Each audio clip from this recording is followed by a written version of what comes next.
What can drive someone to insanity? Certainly, insanity is something that is commonly understood, or misunderstood, and usually carries some sort of stigma in the popular consciousness.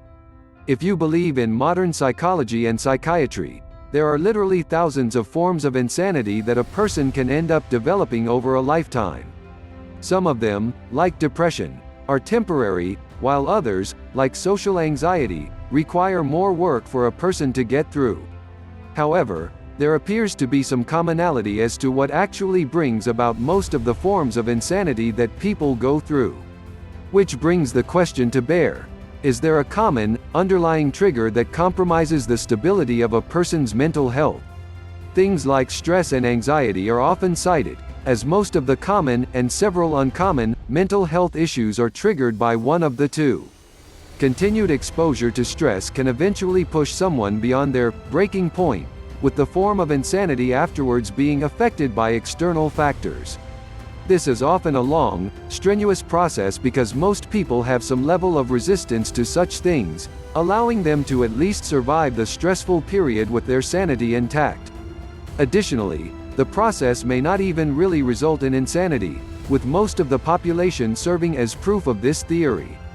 Prolonged stress can affect a person's behavior and outlook, but it is also known that several other factors can increase or reduce the impact of this. In some cases, stress and anxiety can merely even have the opposite effect, depending on the person's personal outlook. Emotions are also said to play a critical role in driving or pushing people into insanity, with feelings being so closely tied to mental health. A person's emotional state can often be a reflection of a person's relative state of mental stability, but may also become an effect of fractured sanity. There is no doubting that emotions can disrupt and affect a person's thought processes and make them do things that they normally would not do. It has also been noted that extremely emotional situations and heavy emotional trauma can permanently affect a person's mind, often resulting in a condition that requires therapy to eventually overcome.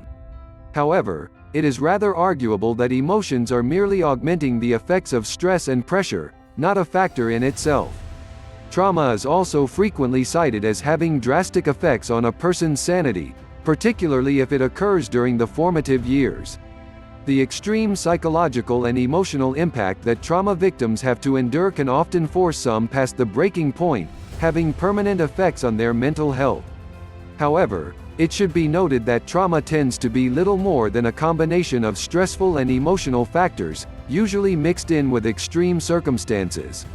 The vulnerability of the person's psyche plays a larger role here than in other potential causes of insanity, which explains why trauma encountered later on in life does not have the same general effect as similar events encountered during childhood.